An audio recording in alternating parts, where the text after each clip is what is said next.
Day 676. In the 15 days to flatten the curve. Russia is mounting troops on the border of a former Soviet bloc country, presumably with the intent to violate a weak American president's red line and invade.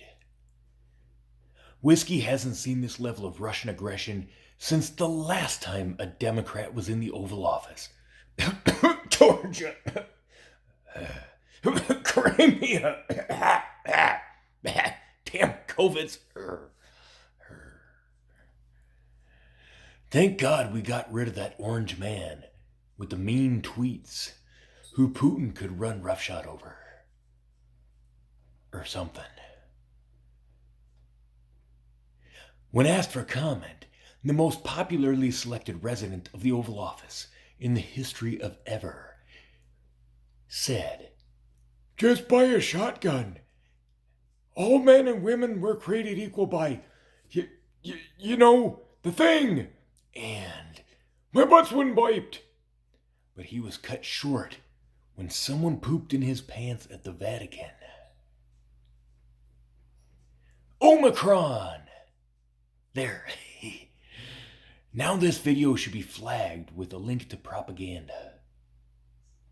Look below. You're welcome. It was easier to be antisocial over Zoom. Still waiting to see if I won the Afghanistan surplus military gear auction my taxes chipped in for. Can't very well throw commies out of helicopters without my complimentary Black Hawk now, can I? Biden shutting down travel from South Africa is xenophobic. That monster. Inflation is at a 40-year high. Supply chains are disintegrating while the Secretary of Transportation is on paternity leave, chest feeding his adopted children. The first 4-star admiral female has a penis.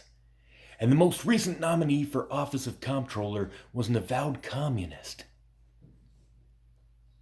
Not sure where I was going with all that. Yeah. In today's episode of Strange Correlations I Wouldn't Dare Say Are Causational, Whiskey hasn't seen a Hong Kong protest since right about the time an allegedly bioweapon was released on the world, allegedly by a Chinese bioweapons lab, allegedly, that was funded by the American NIH, allegedly, and under the cover of abject censorship, allegedly, by the most powerful tech companies in the world, allegedly. And U.S. pharmaceutical companies received a massive taxpayer windfall to create a non-sterilizing vaccine with questionable efficacy, the taking of which was mandated by the politicians in the pocket of said companies, allegedly,